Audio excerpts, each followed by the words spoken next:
हे guys, अस्सलाम वालेकुम। Welcome back to my new vlog. कैसे हैं आप सब? अल्हम्दुलिल्लाह मैं भी बिल्कुल ठीक हूँ। आज है 23 दिसंबर और हमारा 4th डे इन कश्मीर। तो हमने मॉर्निंग में ब्रेकफास्ट किया, उसके बाद हम निकल गए गुलमर्ग के लिए। गुलमर्ग श्रीनगर से कुछ 1.5 आवर का रास्ता है। अगर आपको ट्रैफिक मिले तो उससे ज़्यादा भी टाइम लग सकता है, बट हम यहाँ से हमें पहुँचने के लिए 1.5 आवर लग गया था। तो यहाँ से हम गुलमर्ग के लिए निकल गए। आप कश्मीर आए और गुलमर्ग ना जाओ तो आपका कश्मीर ट्रिप बहुत ही ज़्यादा अधूरा होगा, क्योंकि गुलमर्ग बहुत ही ज़्यादा खूबसूरत प्लेस है कश्मीर में। अगर आप कश्मीर जा रहे हैं तो आप गुलमर्ग ज़रूर विज़िट कीजिएगा। मैं आपको आगे गुलमर्ग के व्यूज़ बताती हूँ और आप देखिए कितना खूबसूरत है गुलमर्ग।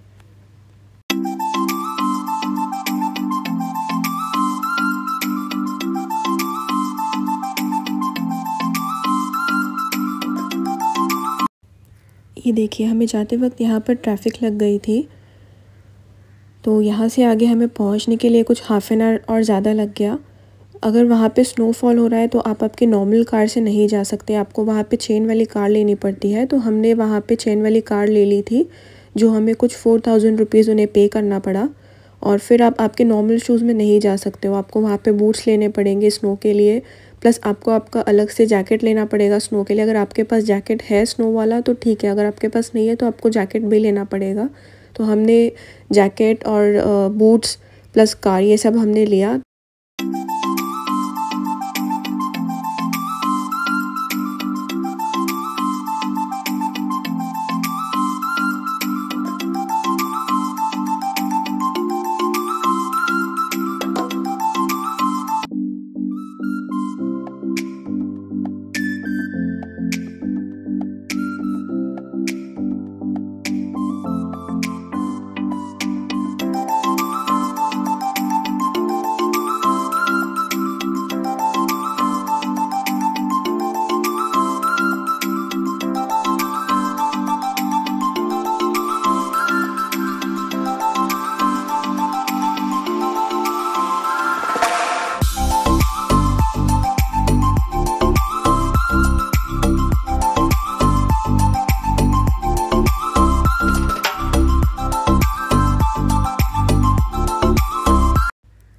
स्नोफॉल की वजह से रोड सारे गीले हो चुके थे, इसलिए हम थोड़ा आगे तक वॉकिंग गए।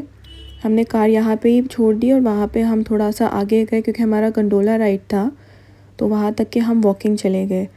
तो कुछ 15-20 मिनट की वॉकिंग डिस्टेंस थी, हम वहाँ तक वॉकिंग जा रहे थे। और यहाँ पे बीच में बहुत ज़्यादा स्नो था, इसलिए यहाँ पे मेरा बेटा और मेरे हस्बैंड यहाँ पे थोड़ी मस्ती कर रहे थे स्नो में, और मुझे भी बड़ा मज़ा आ रहा था, क्योंकि ये स्नो बहुत ही ज़्यादा सॉफ्ट स्नो थी। बहुत अच्छा लग रहा था ये खेल कर।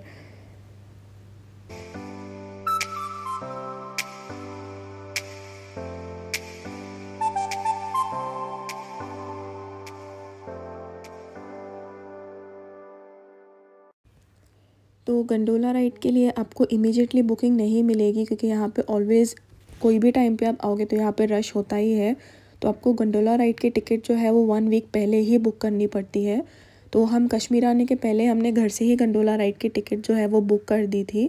तो यहाँ पे फ़ेज़ 1 और फ़ेज़ 2 दो होते हैं। फ़ेज़ 1 जो है वो 14,000 फीट ऊपर होता है, और फ़ेज़ 2 जो है वो 24,000 फीट ऊपर होता है। तो जिस दिन हम यहाँ पर आए उस दिन स्नोफॉल हो रही थी, इसलिए फ़ेज़ 2 जो था वो बंद था, सिर्फ फ़ेज़ 1 ही ओपन था। और यहाँ देखिए, जैसे ही हम गुलमर्ग पहुँचे वहाँ पे स्नोफॉल होना स्टार्ट हो गया, और ये सुबहान अल्लाह इतना खूबसूरत लग रहा था ये स्नोफॉल देखकर। हमारा फर्स्ट स्नोफॉल था यार, बहुत ही ज़्यादा खूबसूरत लग रहा था। हम दिसंबर में कश्मीर इसीलिए आए थे क्योंकि मुझे और मेरे हस्बैंड को स्नोफॉल देखना था, और अल्हम्दुलिल्लाह हमें स्नोफॉल भी मिल गई यहाँ पर, और बहुत ही ज़्यादा अच्छा लग रहा था, क्योंकि हमने जो जो चाहा था वो मतलब कश्मीर आने के बाद हमें सब कुछ वहाँ पे मिल गया। स्नोफॉल मिल गया, हमको जो भी चीज़ें यहाँ पर देखनी थी वो सब देखने मिल गई। कोई रास्ते बंद नहीं थे। हमें ऐसे लग रहा था कि स्नोफॉल की वजह से शायद रास्ते भी बंद हो सकते हैं, पता नहीं हमें जाने भी मिलेगा कि नहीं आगे, बट ऐसा कुछ नहीं हुआ। हम वॉकिंग चले गए और स्नोफॉल हो रहा था, आप देख सकते हैं। इसमें इतना क्लियर नहीं दिखेगा, बट स्नोफॉल हो रहा था वहाँ पर।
वहाँ पे -डिग्री चल रही थी, बहुत ज़्यादा ठंड थी, इसलिए हमने बीच में रुक कर कहवा पिया। कुछ -3 डिग्री चल रही थी वहाँ पर, तो आप सोचिए माइनस में अगर टेम्परेचर था तो कितना वहाँ पे ठंड होगा। उसके बाद हम यहाँ पे एंटर कर रहे थे गुलमर्ग गंडोला राइड के लिए, और यहाँ पे बहुत ज़्यादा रश थी। ये देखिए, इसके अंदर हमें एंट्री करना था जाकर।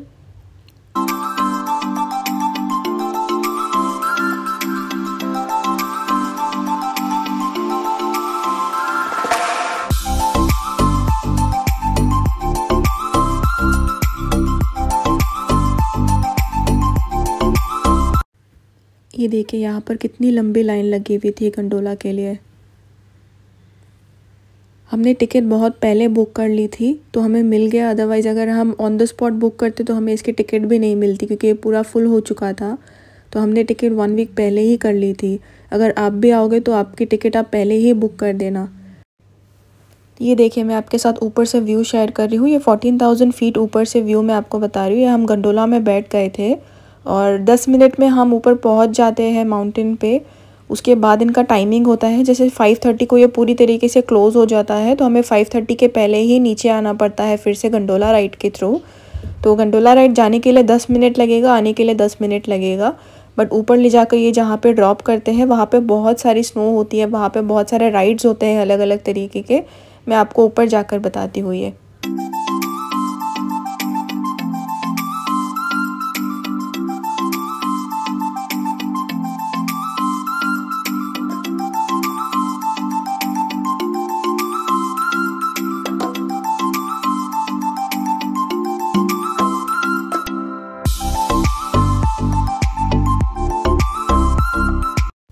ये देखिए, ऊपर साइड पे ऐसे इग्लू टाइप के कैफ़ेज़ बने हुए थे जो बहुत ही ज़्यादा प्रिटी लग रहे थे। यहाँ पे आप बैठ के कॉफ़ी टी आपका एंजॉय कर सकते हो स्नो देखते। और फिर यहाँ पे हम आगे गए, यहाँ पे भेल वाले अंकल रुके हुए थे तो हमने यहाँ से भेल ले ली।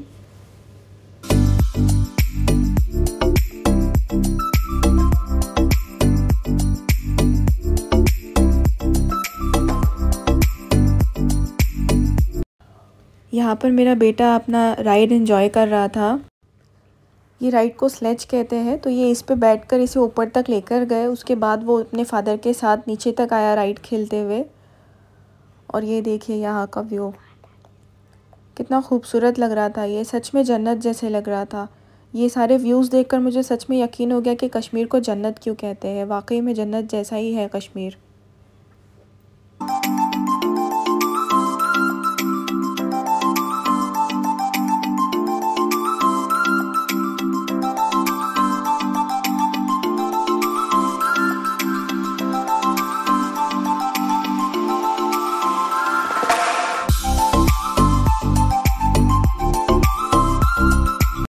यहाँ पर मैं और मेरे हस्बैंड बर्फ़ से कुछ मस्ती कर रहे थे, स्नो फेंक रहे थे एक दूसरे के ऊपर, और बहुत ही ज़्यादा मज़ा आ रहा था ये खेलने में। और आप पीछे का व्यू देखिए कितना माशाल्लाह कितना अच्छा लग रहा है।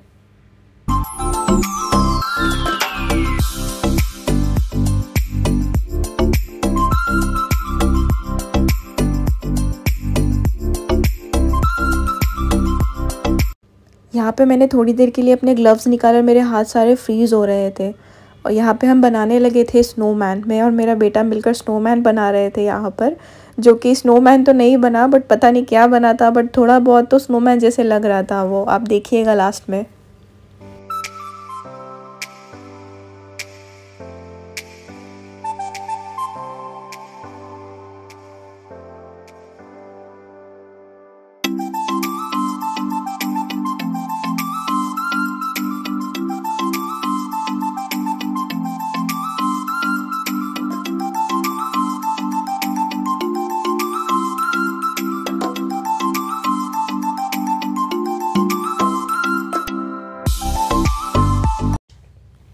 ये देखिए हमारा स्नोमैन, कैसा लगा आपको हमें बताइएगा।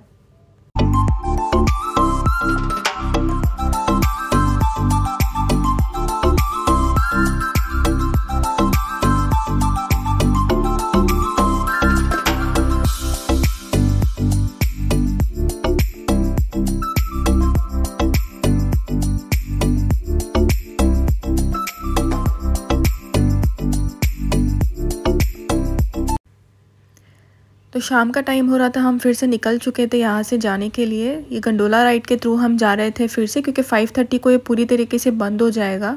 तो हम कुछ 4 या 4:30 बजे के आसपास निकल गए थे यहाँ से।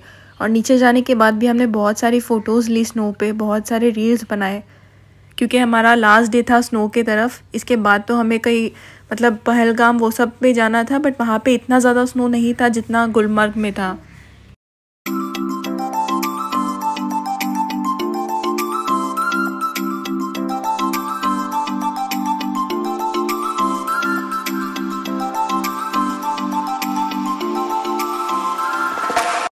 तो यहाँ से फिर से हमें वॉकिंग जाना था, उतना ही 15-20 मिनट्स के डिस्टेंस पर, इसलिए हमने अपने बेटे के लिए वो राइड ले ली और हम वॉकिंग गए वहाँ से। ये आपको रोड के आसपास जितना भी दिख रहा है सारा स्नो है। ये बहुत ही ज़्यादा स्लिपरी था, 2-3 बार तो मैं भी फिसल गई यहाँ से। तो बहुत ही संभल कर चलना पड़ता है, क्योंकि यहाँ पे जो रोड है वो भी आपको सारे वेट दिखेंगे।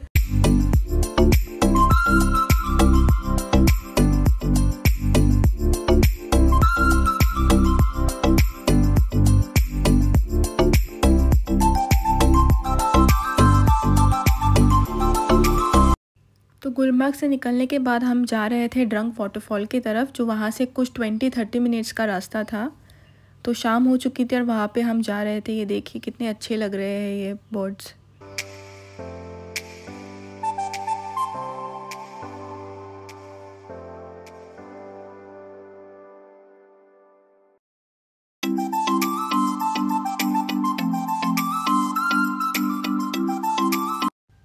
तो यहाँ पे हम पहुँच चुके थे ड्रंक वाटरफॉल की तरफ, और ये देखिए वाटरफॉल कितना अच्छा लग रहा है।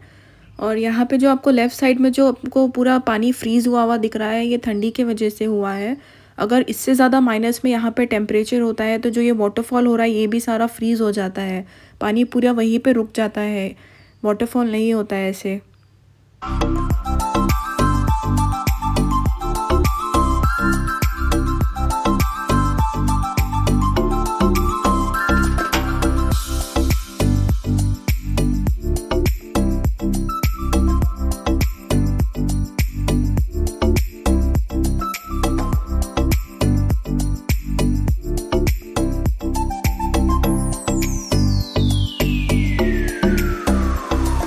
तो गुलमर्ग और ड्रंक वाटरफॉल घूमने के बाद हम फिर से अपनी होटल पे आ गए थे। डिनर टाइम हो रहा था, हमने डिनर कर लिया यहाँ पे।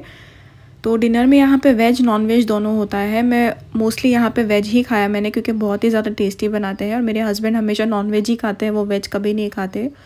तो यहाँ पे हमने डिनर कर लिया, उसके बाद हम सोने चले गए, क्योंकि बहुत ज़्यादा रात हो चुकी थी, 9 या 10 बज रहे थे। तो वहाँ पे 7-8 बजे ही सब लोग सो जाते हैं, क्योंकि बहुत ही ज़्यादा ठंड होने लगती है, कोई बाहर नहीं निकलता।